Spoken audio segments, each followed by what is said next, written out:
Hey,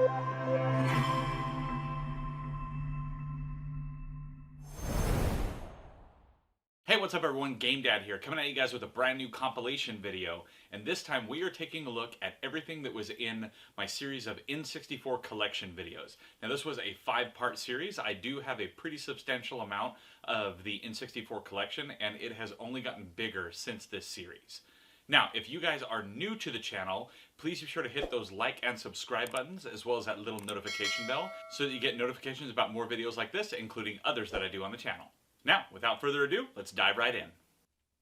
GoldenEye 007 was released by Rare in 1997, and I think pretty much anybody that has ever played an N64 knows what this game is.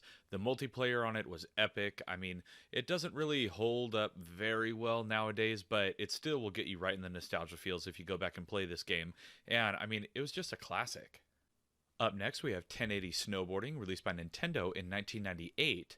And this game is another one of those ones where it was just such a blast to play through. I remember actually first playing this for, I believe it was the Dreamcast, and I got totally hooked on this game. And now having it in my N64 collection, it's just super fun to play anytime I want. Now here we have 40 Winks, released by Pico Interactive in 2018. And this is pretty cool and pretty special because it's an actual homebrew kind of game released for the N64, but it's actually a remake of, I believe, the PlayStation 1 version of the game. They ported it over, they took out a lot of the FMV, but they also added co-op to the game. So this was a Kickstarter, and it was super fun to be able to play this game. Here we have Aero Fighters Assault, released by Paradigm Entertainment in 1997, and this one had a very, Star Fox, Top Gun kind of feel to it.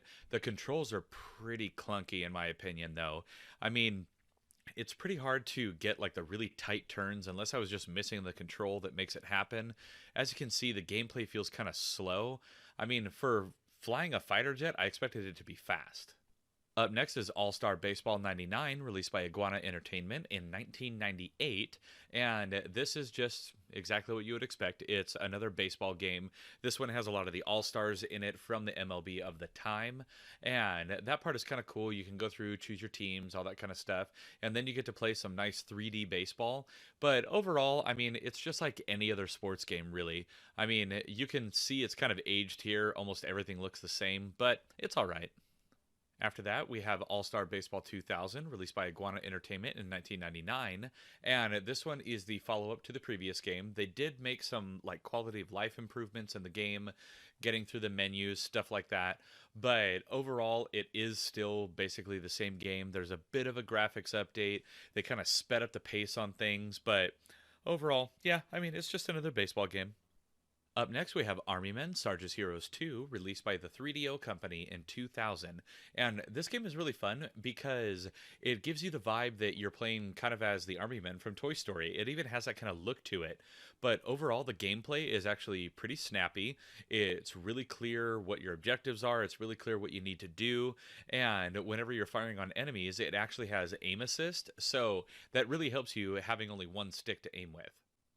Automobili Lamborghini, released by Titus Software in 1997, and this is just like essentially any kind of racing game, except this one is specifically geared towards the Lamborghini automobile.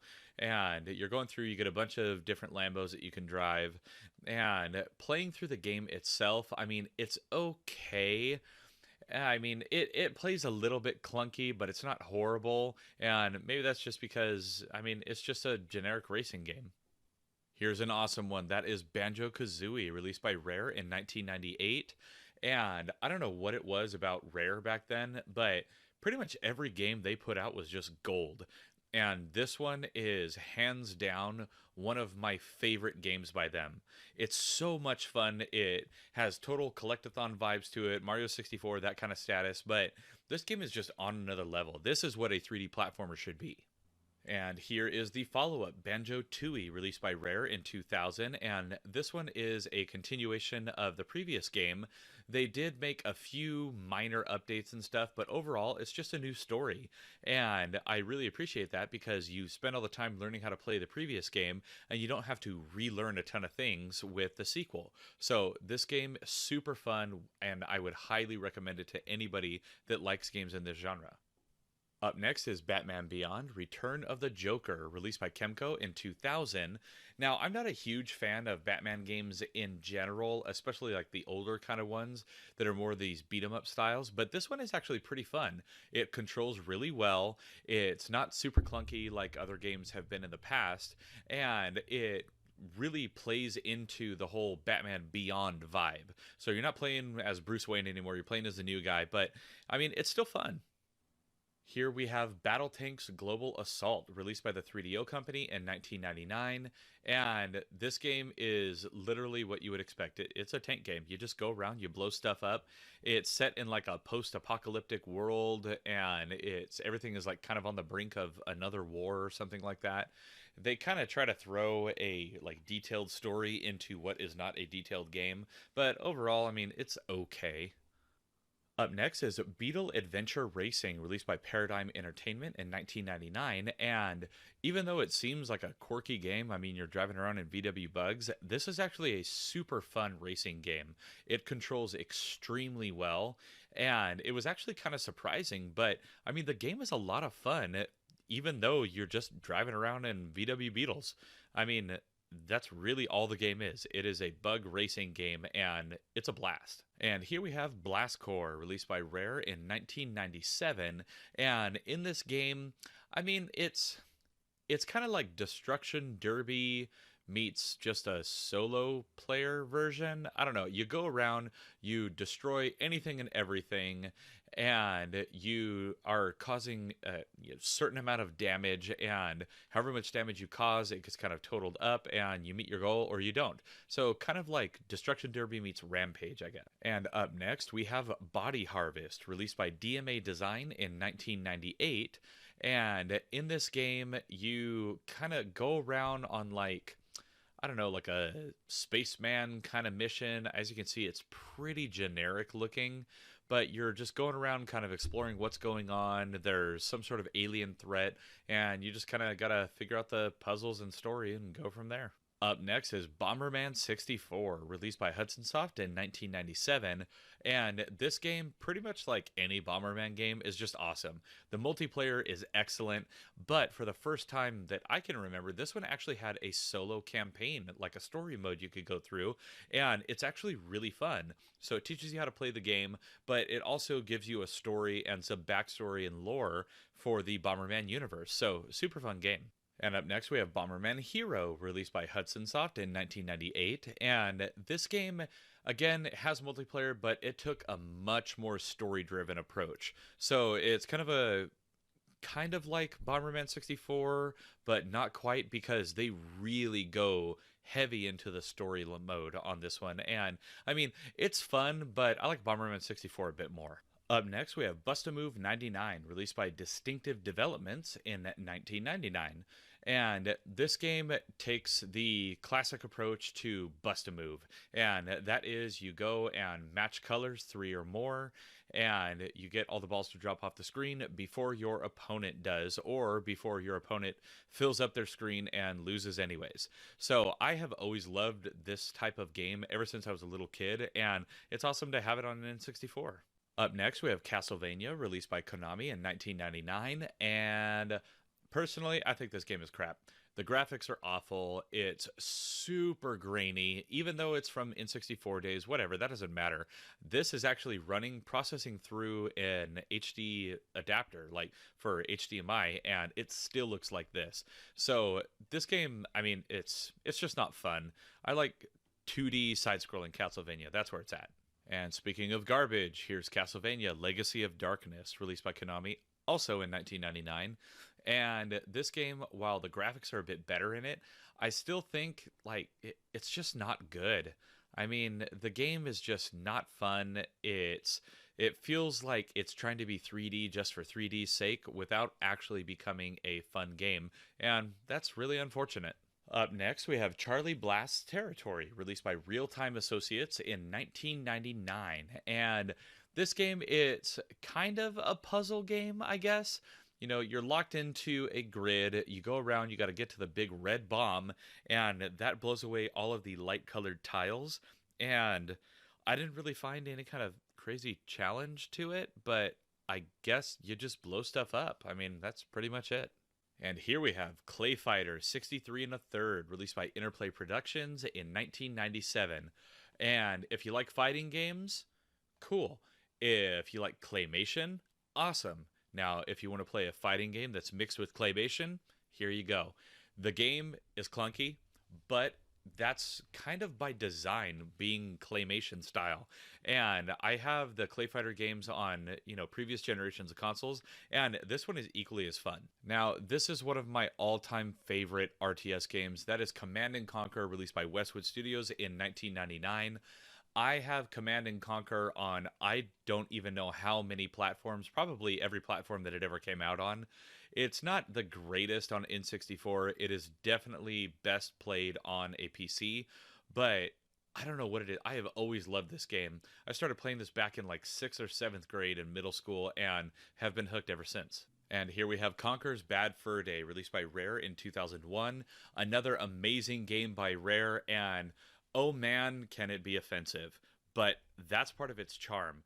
Have you ever played as a more offensive squirrel? I mean, it's awesome.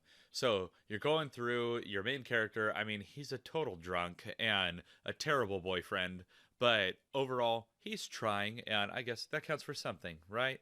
Here we have a classic racing game. That's Cruisin' World, released by Midway in 1998.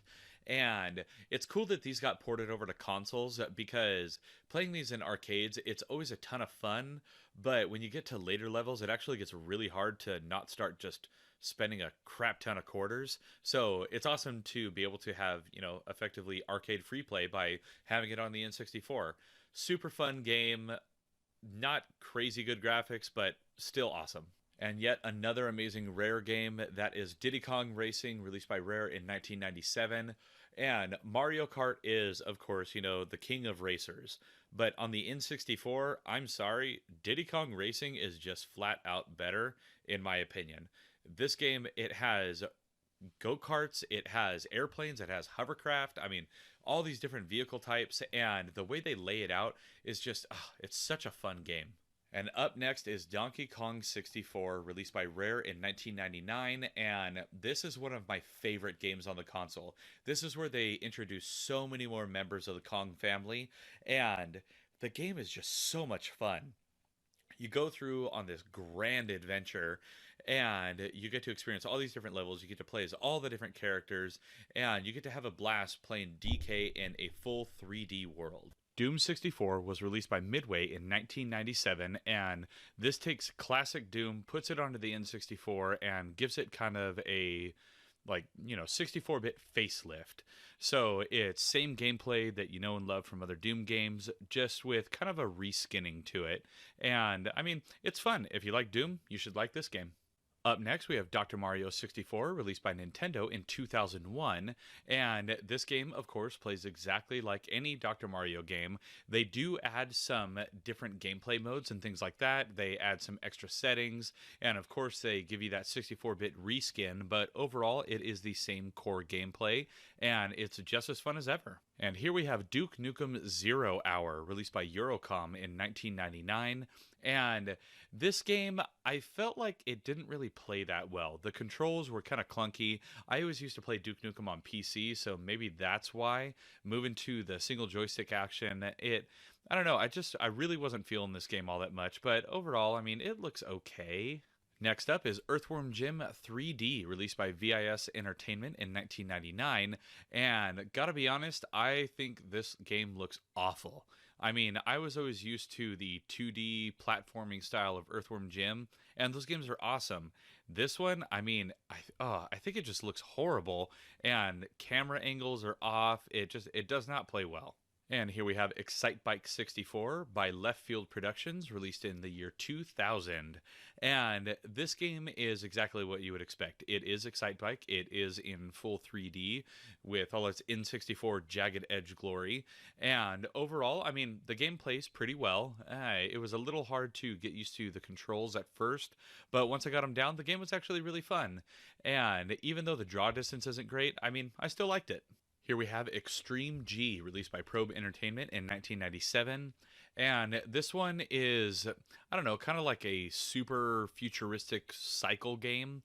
I mean, the graphics and physics in it are pretty good. The overall gameplay is okay. It does get pretty fast and sped up at times, but overall, I mean, it was actually a pretty fun game. And here we have F-Zero X, released by Nintendo in 1998. And this one is essentially F-Zero that you know and love from the Super Nintendo with a full 3D upgrade. The controls are a little wonky at first, but overall, once you get into the game, once you figure out what you need to do to drive and everything, then it actually plays really well, and it's actually a fun game. Up next is Fighter's Destiny, released by Imagineer in 1998. And this game, as you can see, it is a 3D fighting game. It looks like they're trying to go very like Virtua Fighter with it. And I gotta say, I don't think they really pulled it off. I mean, the game is faster paced in a Virtua Fighter game, but overall, the graphics are just not that great. And it looks really, actually, just jagged. Up next is Fighting Force 64, released by Core Design in 1999. And this game, I actually have Fighting Force on many different consoles, and I've covered it in other collection videos. This is the same thing, just on the Nintendo 64. I think the graphics and lighting are actually a bit better in this game. It's not as dark, but overall, I mean, it's the same Fighting Force game. If you played one, they're pretty much all the same. Up next is a classic, and that is Gauntlet Legends, released by Midway in 1998. This game, you pick whatever different class you want, warrior, wizard, all that kind of stuff. Right here, I am playing as a wizard, going through the first level, and you go around, you defeat the baddies, you go on an RPG adventure, and I mean, this game is awesome. I prefer the arcade version of it, but still, the N64 version is just on point. Now, up next, we have Gex 64, Enter the Gecko, released by Real Time Associates in 1998. And unfortunately, I had a lot of problems getting the footage to capture for this. It kept kind of glitching out, but this is much like Gex on any of the other platforms of this era.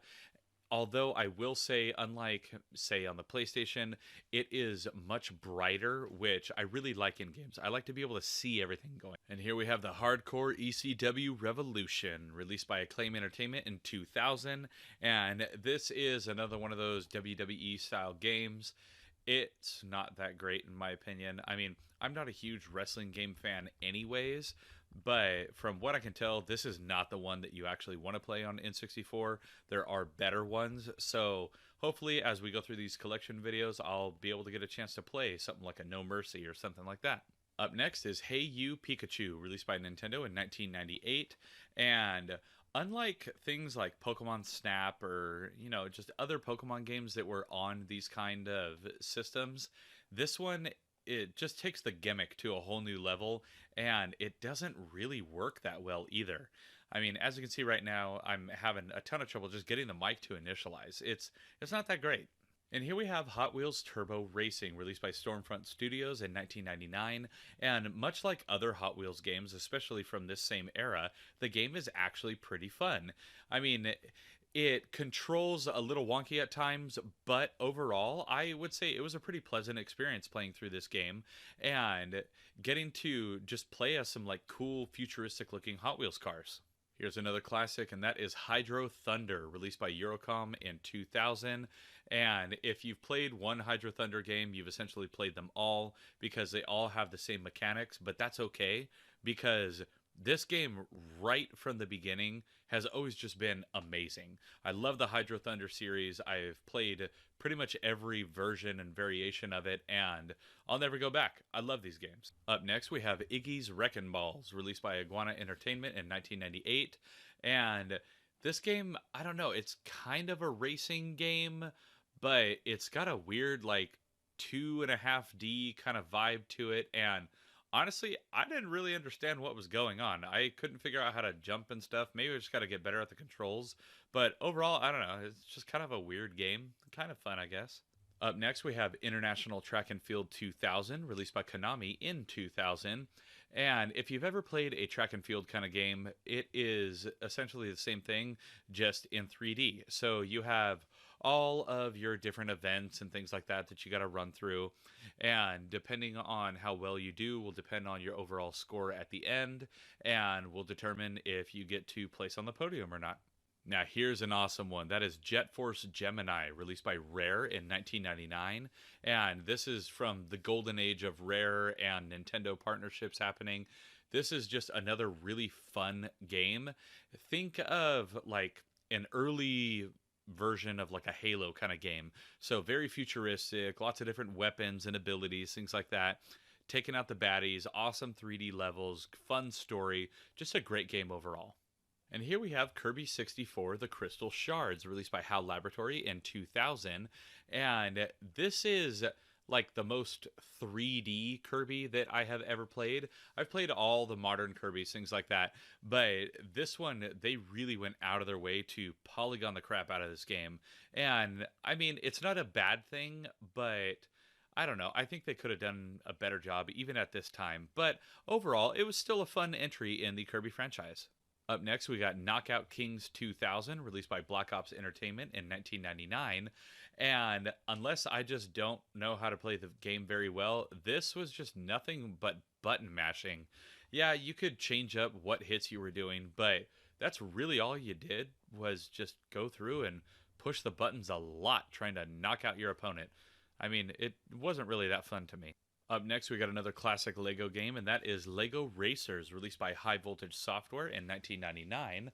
And although this game does look a little rough around the edges, you know, it's to be expected from the era that it came from. It's definitely not as smooth as modern day games or anything like that, but this game is actually a lot of fun, and even though it's a generic kart racer, it actually let you fully customize any of your karts that you wanted to do. So that was pretty cool for the time. And here we have Looney Tunes Duck Dodgers, released by Paradigm Entertainment in 2000. And this game is actually a lot of fun. I've always enjoyed the Looney Tunes style games, like even on the NES and Super Nintendo, things like that. And this, I just get to take it on a 3D adventure. And I mean, who doesn't love Daffy Duck? I mean, the game is, it plays okay for the story, but overall, I mean, it is fun. Time for Madden Fest. We're starting with Madden Football 64, released by EA in 1997. And as you can see, it is a 3D football game. I am no good at these games. I don't understand how to play them. I barely understand the game itself. I know that you get the ball from one end of the field to the other, and that's essentially it.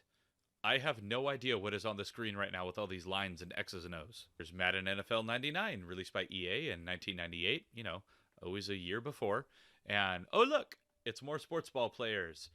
Yep, that's the Broncos. Yeah, that's my dad's team, apparently. And there they go. They're playing the football game. I don't understand the point of these games. I don't know why sports games are so popular. I mean, me personally, I just don't have fun with them at all. You guessed it, another one, Madden NFL 2000, released by EA in 1999. And this one, honestly, I think it looks worse than the one before it. I don't know. There's a better draw distance going on, but overall, I mean, the players look more boxy and not anywhere near as 3D. It's very strange. Gotta differentiate. Here's Madden NFL 2001, released by EA in 2000, and it's in a blue cart. And no, I did not pay $2 for it like the price tag suggests. I paid a lot less. These were all bargain bin games, and if I wanted a complete N64 collection, I had to get them.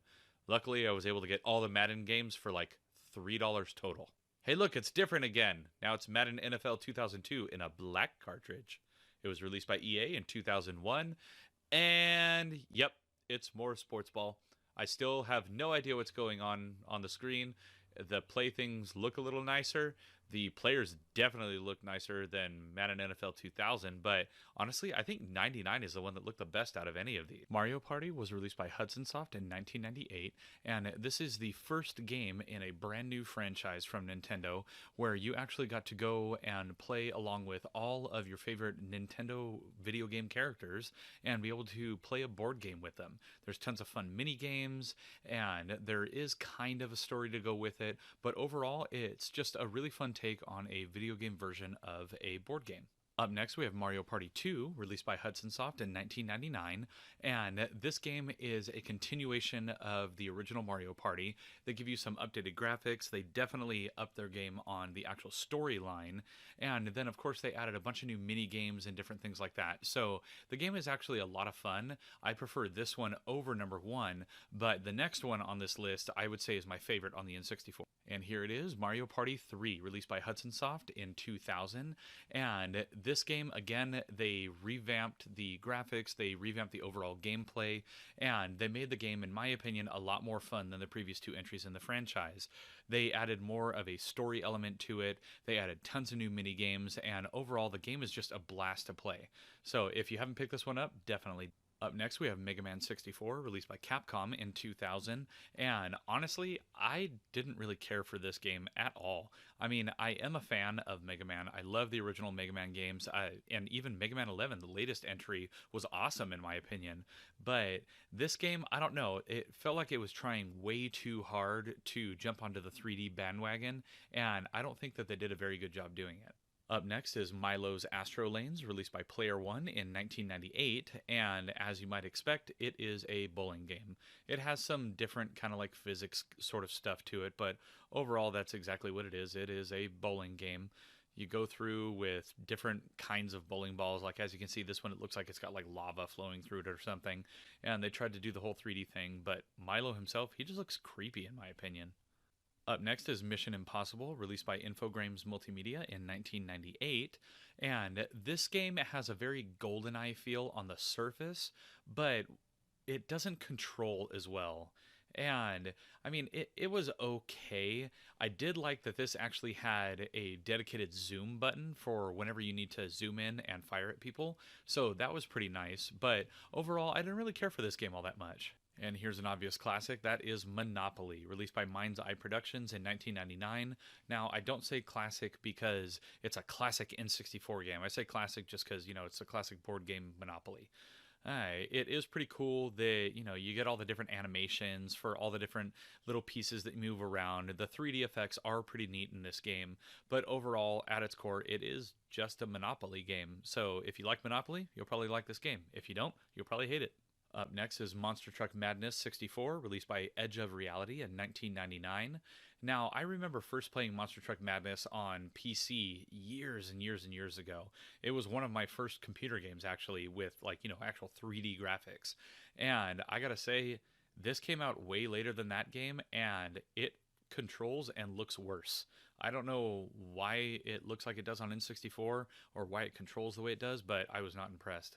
And up next, we have Mortal Kombat 4, released by Eurocom in 1998. And this is another one of those games where they were trying way too hard to make it 3D. There are already other 3D games in this kind of gaming landscape that did it right, and I think they got it wrong with Mortal Kombat 4 on the N64. I mean, it looks blocky, it doesn't look that great, and overall, it didn't play that well either.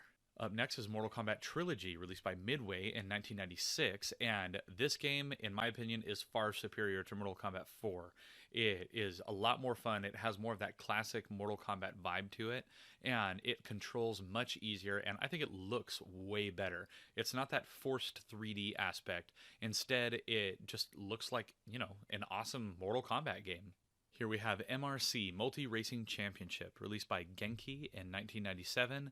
And this game, on the surface, it looks like an okay racing game, but actually it was pretty fun. The controls were not half bad in it. It did get a little weird with drifting and stuff like that. Your car would kind of slip out. But overall, I mean, the game was actually pretty fun. I figured it would be more of a budget title, and it really wasn't. Here we have the Namco Museum 64, released by Mass Media in 1999, and this is exactly what you would expect. It's a museum of classic Namco games, and you just go through, play them, and have some fun playing the classics. You got Pac-Man, Miss Pac-Man, Galaga, Dig Dug, and a couple others, and overall, I mean, yeah, if you want to play some classics on the N64, this is the way to do it. Here we have NASCAR 99, released by Stormfront Studios in 1998. And I don't understand the purpose of games like this. You're literally just driving in a giant oval. I mean, I don't understand why this is fun.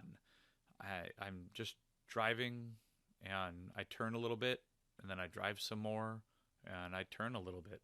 And here we have NASCAR 2000, released by Stormfront Studios in 1999. And this game, it controls the same. I do like the HUD and the colors a little more, but the graphics, I don't feel like they really updated them for this next year. Normally you get kind of a nice boost from year to year, but this one I don't think really had it. The controls did control a little bit better, so that was nice. They were kind of fine-tuned more. But overall, I mean, yeah, you still just make a bunch of left turns. Up next is NBA Courtside, released by Left Field Productions in 1998, and this is the start of the onslaught of sports games. So, it's a basketball game. You're going through, you play as whatever team you want, and that's pretty much it. I mean, its controls were a little cumbersome at first, but eventually I got the hang of it, and I mean, it was an okay basketball game. Up next is NBA Courtside 2, released by Left Field Productions in 1999, and this game definitely got a graphics jump in it, and it shows. It also has you zoomed in a little bit more on all the players, so you could see more of the details. I thought the gameplay was a little better in this too. It was smoother, but overall it was the same gameplay mechanics as the first one. I mean, you can't change much about the rules of basketball, right? And here we have NBA Hang Time, released by Midway in 1997. And this game instantly gave me NBA Jam vibes. And I mean, it essentially is NBA Jam, but everybody already has like big head mode turned on, kind of. And overall, I mean, the gameplay was okay, but it felt like just a cheap knockoff of like Sega Genesis NBA Jam. Here we have NBA In the Zone 98, released by Konami in 1998, and this game felt like the most realistic of all the basketball games that will be in this video. It was definitely more like team-centered and really passing and getting all around the court instead of focusing on flashy things, flipping through the air, stuff like that. So you really got more of an actual playing a basketball game vibe. Here we have NBA Jam 2000, released by Iguana Entertainment in 1999. Now, I'm a huge fan of NBA Jam on the Genesis and Super Nintendo. I do prefer the Genesis version, but I gotta say, I was super let down by this game. It looks good. It has similar gameplay mechanics as the original NBA Jam games, but I don't think it's anywhere near as good. I mean, it's just, there's way too many controls. Up next, we have NBA Live 99, released by NewFX in 1998. And this one, it has realism to it in the sense of how you play the game. But as you can see, the characters are a little, like, I don't know, over bright. And they look a little cartoony to me. But overall, I mean, it's just yet another basketball. Now here is NBA Live 2000, released by NewFX in 1999, and very similar to the previous one, but I gotta be honest, I think the graphics look worse in this one. I don't know what it is. I mean, they did add like some reflective shadows, things like that, but overall, I mean, I thought 99 was better than 2000. Up next is NBA Showtime, released by Eurocom in 1999. And Eurocom, man, they know how to make a basketball game. This one was a ton of fun. I had the same nostalgic feel for this game as I did for the original NBA Jam games. And, I mean, it's just classic 2-on-2. You're going through, you're playing, you pick your characters, all that kind of stuff. But it's just awesome. You're just running back and forth, playing ball, and having a great time. And here we have NFL Quarterback Club 98, released by Iguana Entertainment in 1997. And this game and the subsequent ones, to me, look like garbage. I mean, cool, they have like a little rain effect going there. That's kind of neat, technically speaking. But overall, I mean, I think there are better NFL games on the N64. For instance, NFL Blitz. I just wish I had that one in my collection. Here is NFL Quarterback Club 99, released by Iguana Entertainment in 1998. And this game is just the same kind of thing. As you can see, it got a huge graphic jump, though. So it looks way better than the other game. But it's still the same game. I mean, all of these sports games, they're all essentially the same thing. So I'm not sure why they made so many different versions of the same thing.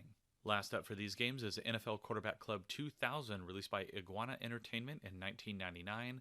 Again, more of the same, but just like with previous games, I don't know, this version doesn't look as good as the previous one in this video. I don't know what it is. It looks like grainier, a little more blocky. I don't know. I was not impressed. And here's a sport I know even less about, and that is NHL Breakaway 98, released by Iguana Entertainment in 1998. So I know like ice hockey and stuff like that on the NES is super fun, but I don't understand these games. I don't like ice physics, and I just do not understand the rules of hockey. So I just keep hitting the puck around, and people keep getting mad at me in the game. Last up for this video is Ogre Battle 64, released by Quest in 1999, and this is an Atlas game, so you know that it's a big game. You know that it's a massive adventure, and that's exactly what this is. As you can see, they have a sprite style, look for the graphics, but overall it's very word heavy in the beginning, so be prepared for that. But it is also a very highly rated N64. Paper Mario was released by Intelligent Systems in 2000, and this was, I guess you could say, not really a continuation of the Paper Mario franchise, but this was the first step in the direction that Nintendo would start taking to keep reliving Super Mario RPG from the Super Nintendo days. And this game, I gotta say, it's fantastic. The graphical style is great, and the story is even better.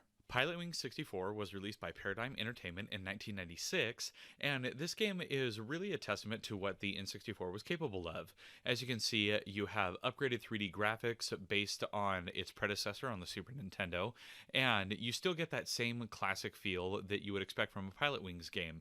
You have your different ring challenges, you have to make sure you land just right, and you're going for a better and better score overall. Up next, we have Pokemon Snap, released by HAL Laboratory in 1999, and this game it's a unique take on a Pokemon game. Instead of going around and, collecting Pokemon with Pokeballs, you are filling out your photo album and taking pictures of everything that you see. And the game was kind of like an on-rail shooter, but with a camera and Pokemon instead. Now here we have Pokemon Stadium, released by Nintendo in 1999, and this was the first time where Pokemon really entered the 3D space. And it was awesome because you got to do all kinds of, different battles with various Pokemon and stuff like that, but in a 3D stadium. So this really marked the start of a brand new franchise for the Pokemon Company, and it was great. Up next, we have the follow-up with Pokemon Stadium 2, released by Nintendo in 2000, and this not only got a graphics update, but it got a huge Pokédex update, and you could play as so many more Pokemon. And what was really cool about this one and its predecessor were that you could actually use the transfer pack accessory to transfer from your game to Pokemon Stadium and back and forth. That way you could train, earn experience, and have even more fun that way. Up next is Power Rangers Lightspeed Rescue, released by Mass Media in 2000, and I actually own a lot of these Lightspeed Rescue games because I went out and got them after meeting Mike Chat, who played the Blue Power Ranger in the Lightspeed Rescue series.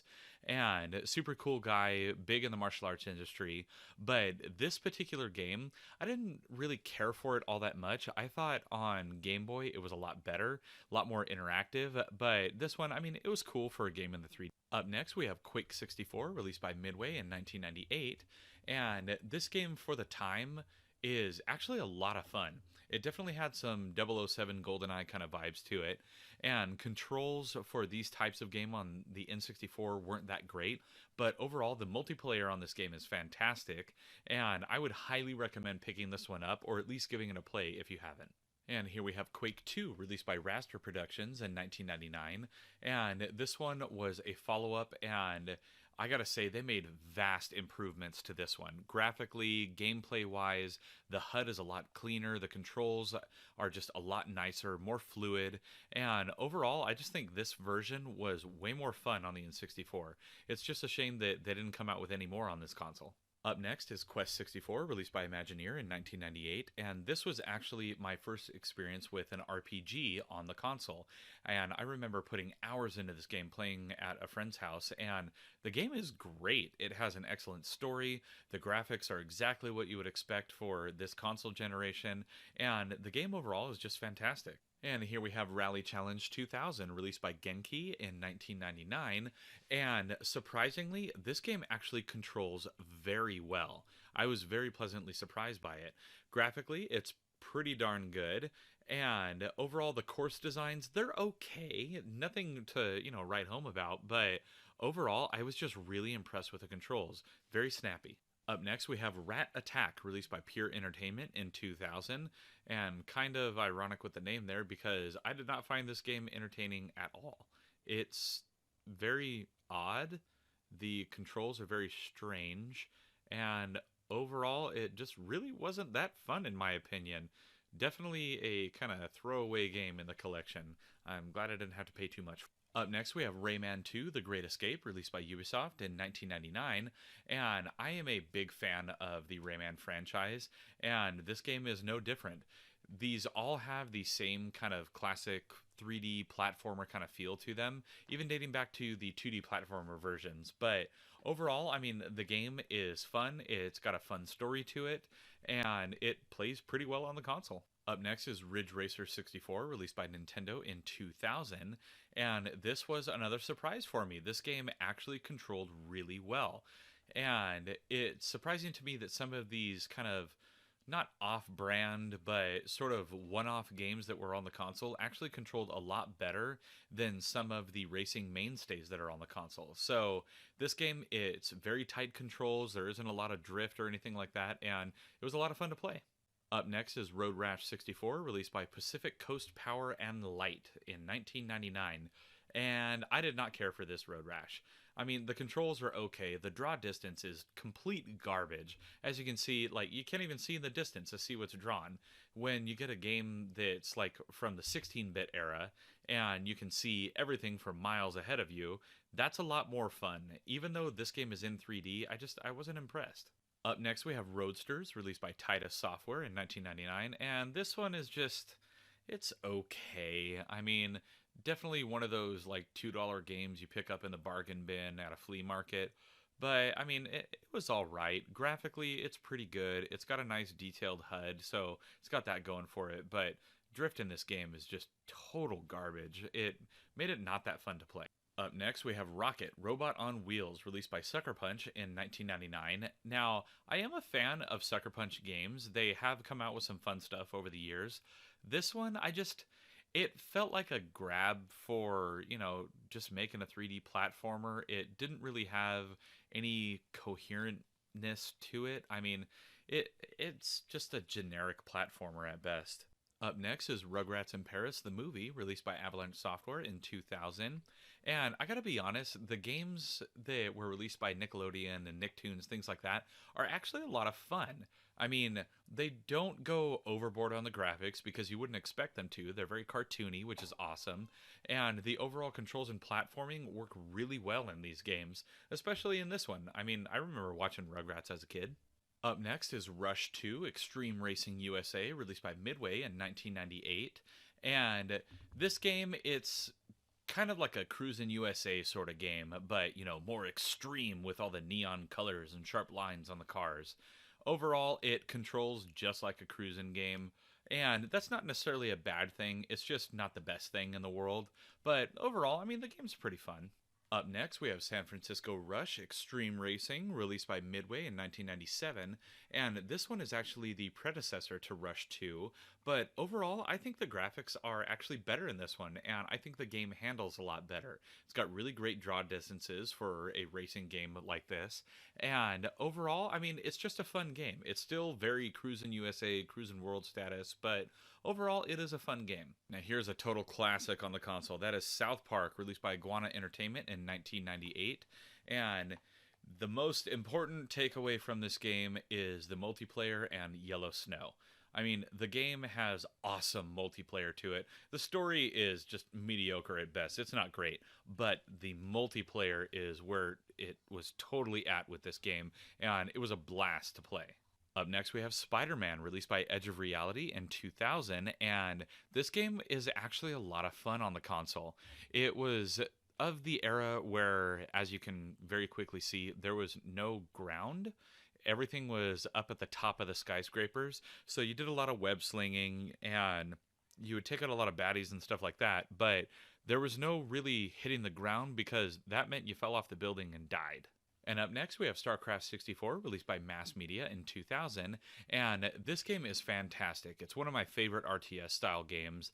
And even though I don't really care for the 64 version that much, I prefer it on PC, it was still a lot of fun being able to play it on console. And something that was awesome about it was on the N64, it actually came with the Brood War expansion built in. So very fun to play, very heavy cartridge actually, with all that extra memory in there. Up next is Star Fox 64, released by Nintendo in 1997, and this game was the reason that we didn't actually get Star Fox 2 officially released on the Super Nintendo, because this one was in the pipe. And I gotta say, this game is fantastic. It's super fun, it's very easy to control, it was far more expanded than Star Fox on the Super Nintendo, and obviously they didn't need a special effects chip just to get it to run 3D. Up next is Starshot Space Circus Fever, released by Infogrames in 1999, and I don't really understand what this game is about. I mean, it's kind of a cool platformer at times, but it was a really weird game, to be honest. It's yeah, it's kind of hard to describe. You're in this council and you have to go around and collect things. I mean, I don't know, it was weird. Up next is Star Wars Episode 1 Battle for Naboo, released by Factor 5 in 2000. And gotta be honest, my least favorite Star Wars game on the console. The controls are awful. And I mean, cool, you get some 3D spaceships and stuff like that, but overall, I think out of all the Star Wars games that are on the N64, this one was the worst. And its subject matter wasn't that great either. I mean, honestly, the prequel trilogy, really? Now, here we have Star Wars Episode 1 Racer, released by LucasArts in 1999, and this game is awesome. I mean, you know, there's Mario Kart and all that kind of stuff, but Pod Racer, I mean, this game was awesome.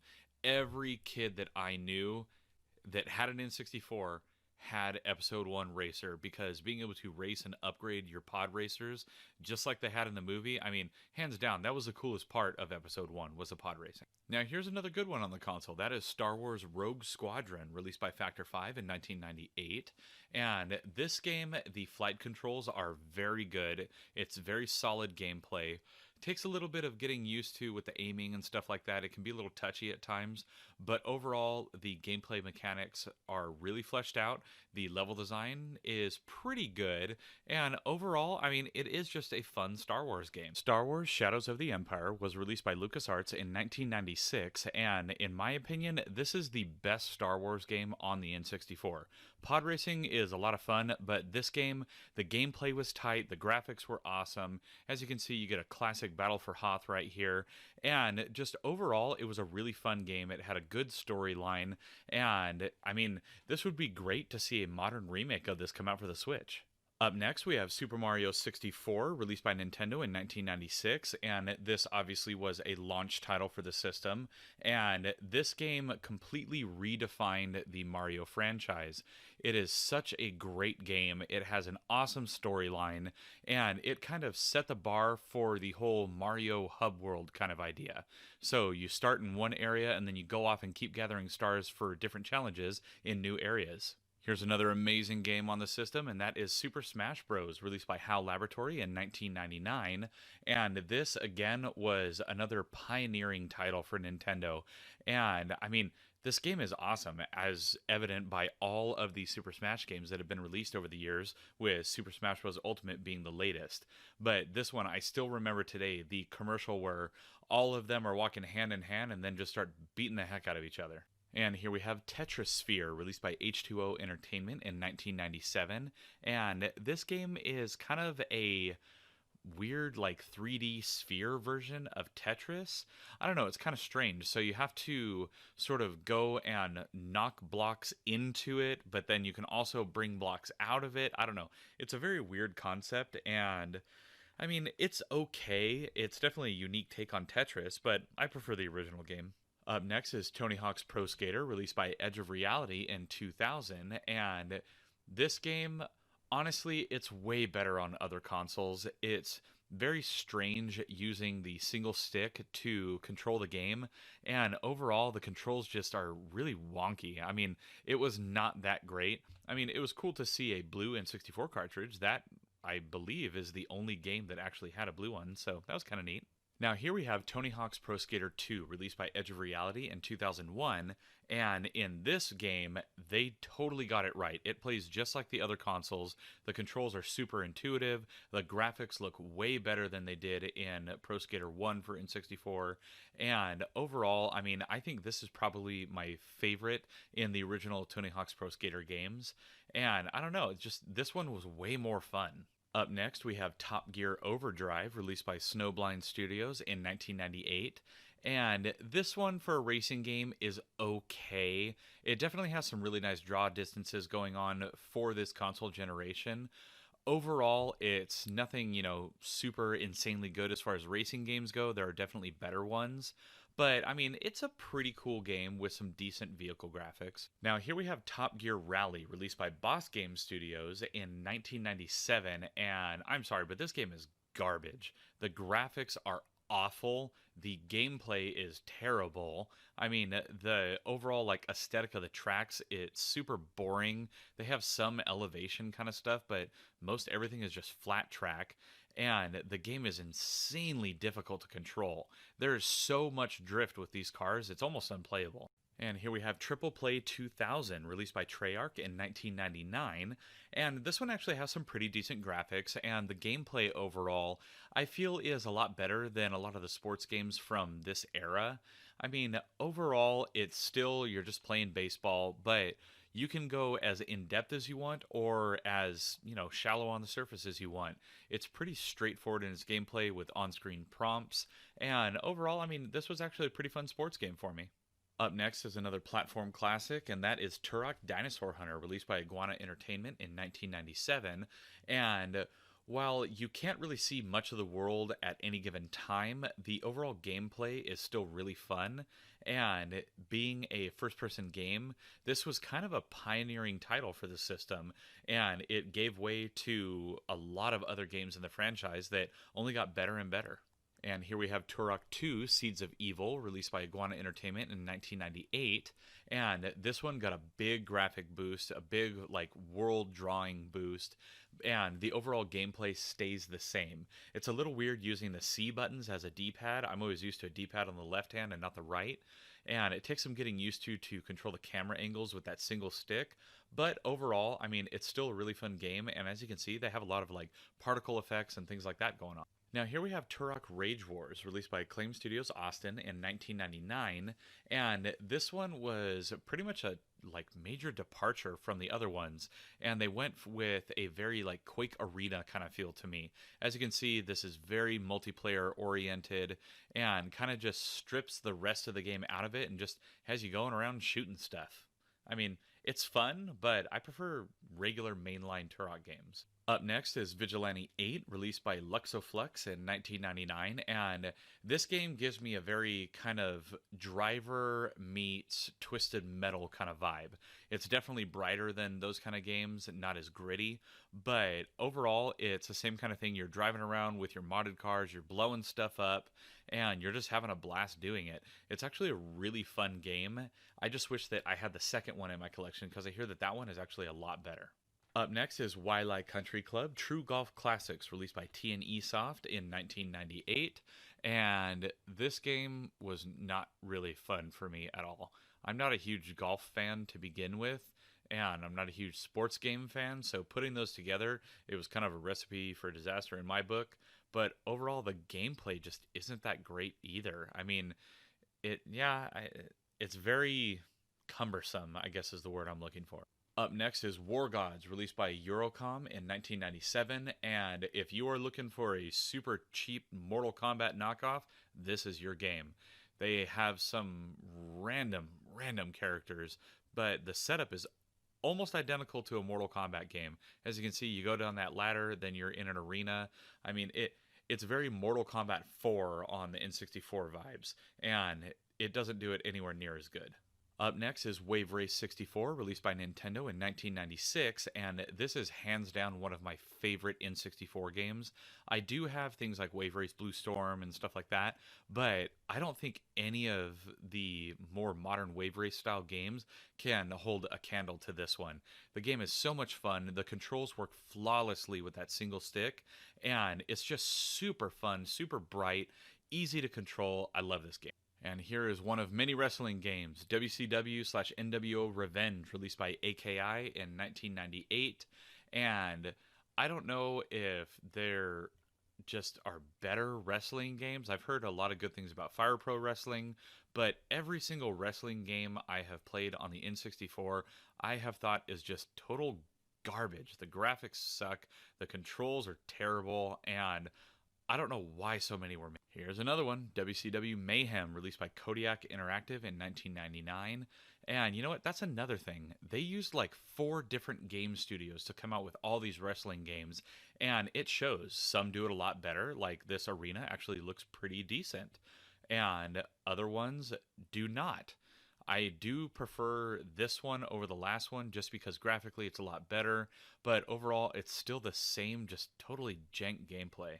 Here we have WCW Nitro, released by Inland Productions in 1999. Got another game studio there. And this looks terrible. It looks like an upgraded Super Nintendo effects chip game. I mean, it's really not good. And no matter what button I would press on the controller, nothing would let me punch the guy. So I don't know if I'm just missing something, but I thought this game was garbage.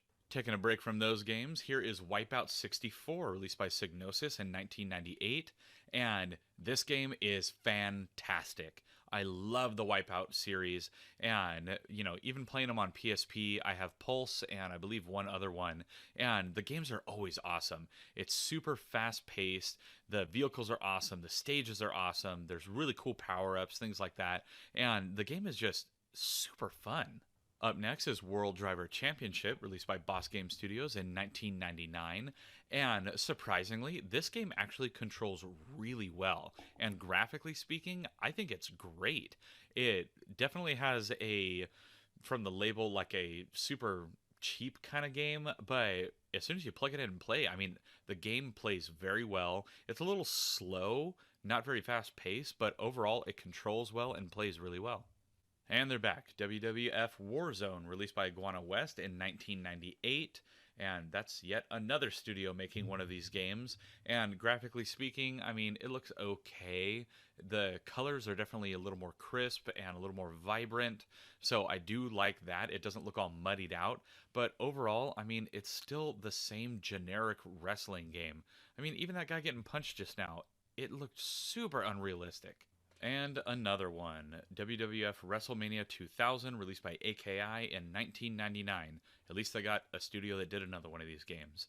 As you can see, graphics are horrible. I mean, I don't expect a lot from the N64 era, but I definitely expect better than this. I mean, everything is so blocky, and there were other games that were able to smooth out character design so well. So, I don't know what the deal is with all these wrestling games, but I am just not a fan. And of course, we have The Legend of Zelda Ocarina of Time, released by Nintendo in 1998. And I don't know what I can say about this game that hasn't already been said to death, but this is definitely in my top 5 best Zelda games of all time, as I'm sure it's in many of yours as well. The game is fantastic, the graphics are amazing, And this set the stage for what a 3D adventure game like this is supposed to. And we can't forget the follow-up, Legend of Zelda Majora's Mask, released by Nintendo in 2000. And this game was cool because it actually tracked your time, and you were playing basically the same kind of Zelda game you've been used to, just with a new story. It was definitely shorter, but it was a really cool concept, the way they did it, and the way the moon is just coming to crash down on you, and they still play with those time mechanics. Just another fantastic. And there you have it, everyone. That is everything that was in my N64 Collection series, all 5 parts of it. Kind of a longer video for sure, but that's because I have a lot in that collection. It's not totally complete yet, but I would say I'm about 3/4 of the way there. I definitely have a large chunk of it. Now, if you guys liked today's video, please be sure to let me know down in the comments below. And while you're down there, please be sure to also hit those like and subscribe buttons, as well as that little notification bell, so that you get an alert every time I got a new video coming out. Now, as always, I'm GameDad. I thank you guys for watching, and I'll catch you later.